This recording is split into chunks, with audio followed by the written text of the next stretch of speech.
In our studio, we have the Brain Trust of UTI, Leo Puri, Managing Director of the fund, and Vetri Subramaniam, Group President and Head Equities. In a bit, we're going to be joined by Amandeep Chopra, the President, Head of Fixed Income as well. Gentlemen, thank you very much for joining us. The markets are a bright shade of green, so I guess everyone out there is also shouting out their welcome to you. Well, first, Mr. Puri, the AMFI has announced the numbers, and there is a 32% dip in flows into equities. Would you say it's a one-off? Would you say nevertheless investors will keep the faith and we should average out like we have been doing in 2018? Well, Lata, as you've heard me say before, ours is a cyclical industry, and it would be surprising if you did not get some ebbs and flows in the market. And given that we've had 3 remarkably good years of consistent flows, there was bound to be a point of consolidation, and I think that's what we're seeing. So there's no sign of panic. Redemption levels are still actually well within control, but it's actually rational for investors, particularly retail household investors, to look at their portfolios and do some asset allocation and take some risk off the table from time to time. And I suspect that's possibly what's happening. So I wouldn't be concerned at this point. Okay, that's the feedback that we've been getting all through the day. What's the sense you're getting about the way forward? Because even if you look at the numbers, in the month of June, it's been about 8,800 odd crores. It's, of course, less than the 10,000 plus we've seen for the last many months, but it's not seen a major fall and no major redemptions, as we've been saying. Do you get a sense that this tapering off could continue through the course of the year? Yeah, I think, as Leo said earlier, perhaps there's some bit of rebalancing happening in the flows. But I think the good thing is, the large part of the flows are still accounted for the SIP book. And I think over there, the sense we get is that people are being disciplined about staying the course with those SIPs. So, I'm reasonably optimistic that, the flows will hold up in terms of the SIP book. As far as the rest of the flows are concerned, there will always be some volatility which could be related to the markets, which could be related to politics. So we'll have to see how that part of it plays out.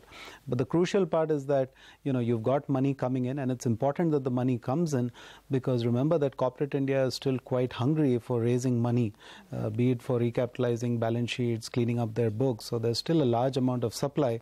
And, I think whenever we discuss these large flows, we lose track of the fact that there is equally large supply at the other end, and this is necessary for the supply and demand to happen and meet, simply because that is what eventually drives the investment growth engine for the economy. Would that be a dampener? Because our colleague from Delhi also broke the story last week that the government wants to manage about, 30,000 crores? I may get the number wrong, but a fairly busy divestment timetable is there even up to September 30th. That would be a dampener? I wouldn't call it a dampener, Lata, because I think this is part and parcel. Even if you look at the year ended March 18, there was about 2 lakh crores plus of inflows into mutual funds, but there was almost 2.5 lakh crores of issuances as well through multiple, mechanisms. So I think this is healthy, and, when we have more money coming into the market, it's desirable that supply also responds to that, and I think it is. So this is just normal market mechanics, if you want to call it that. What's your own worldview with respect to what's happening, on account of the trade skirmishes, the way crude has been going, and the impact that it would have on our own economy? So I think it's a very fast developing scenario, and certainly something which we should be concerned about in the sense of being vigilant. The trade war, as it's called, or the tariff war as some call it, is likely to escalate. I think Trump is playing a game which is a game of brinkmanship. My personal view is he will keep upping the stakes. So I'm not in the camp that expects a quick climb down, if you like. And I think relations between China and the US to that extent will get worse. Europe will certainly get dragged in. India will have to forge a very careful and independent path through all of this.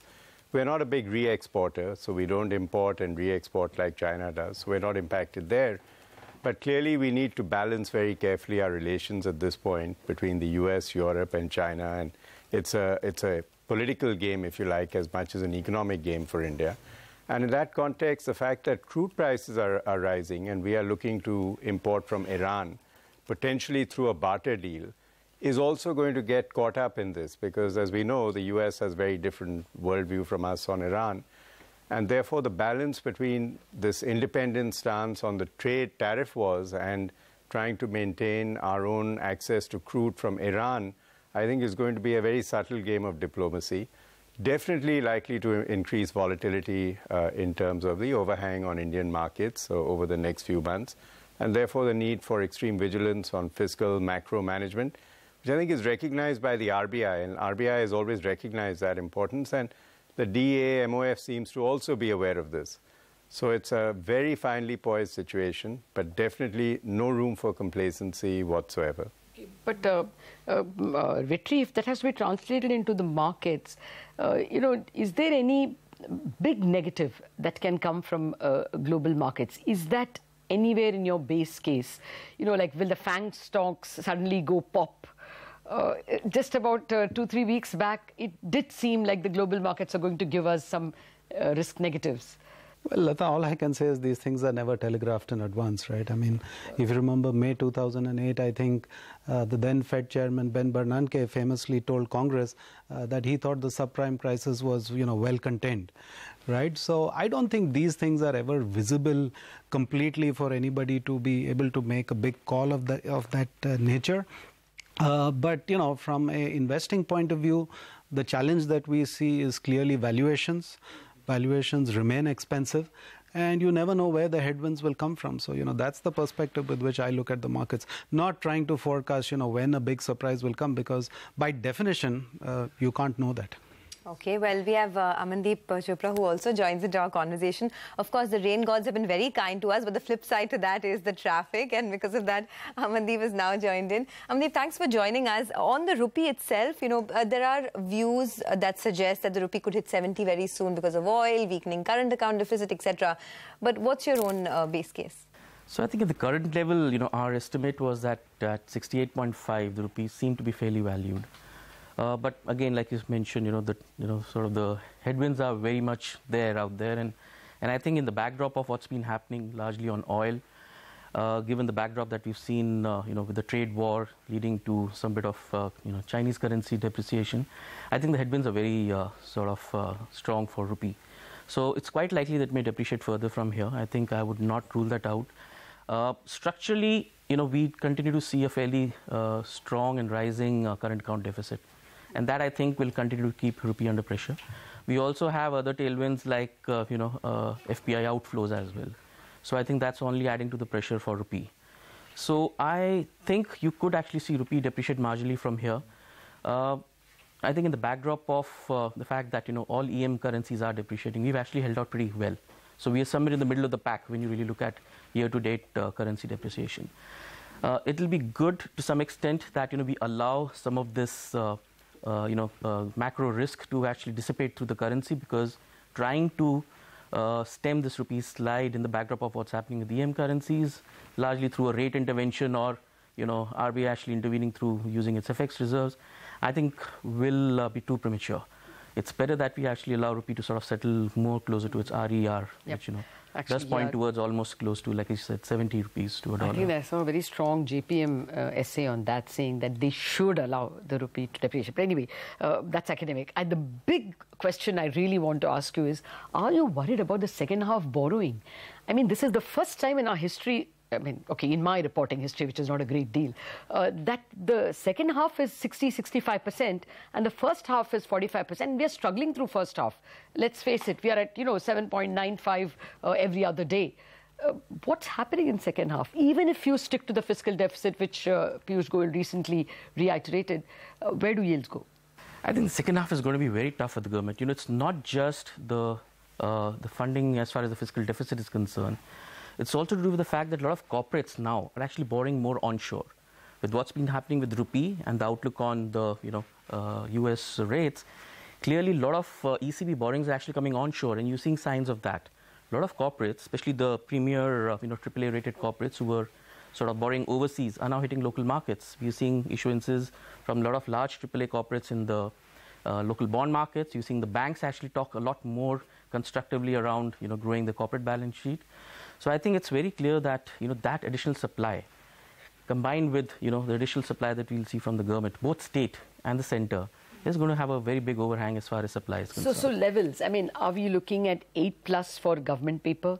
And will the spread for even AAA CPs rise? So what is an average CP rate you are looking at say, by October to December quarter? I think, and GSEC rate, I mean, more importantly. I think we've tried to forecast the levels, and I think it's a moving target because, like I said, most of these variables have continued to actually deteriorate.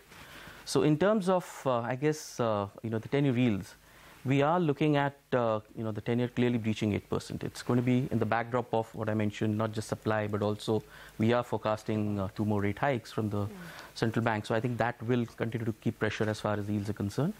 So I would not be surprised you actually see the 10-year yields in the 8 to 8.25 band very soon. Again, in terms of the short-term rates, I think it's largely going to be dictated by what RBI does on repo. And we are penciling in, again, 1 to 2 rate hikes over the next 6-month period. I think in that backdrop, you will see, those short-term rates moving up as well. A part of it has already been discounted. So a typical 3-month and 1-year CD rates, which used to trade typically around 25 to 35 basis point over the policy rate, are already upwards of 100 basis point. So they already are pricing in, some bit of that rate action from the central bank. Similarly for CPs, typically used to trade between 50 to 60 basis point, and now upwards of 125 basis point above the current policy rate. Well, we have many more questions for you guys, but we have to take a short commercial break. We will continue our chat with the brain test of UTI AMC. Do stay tuned in.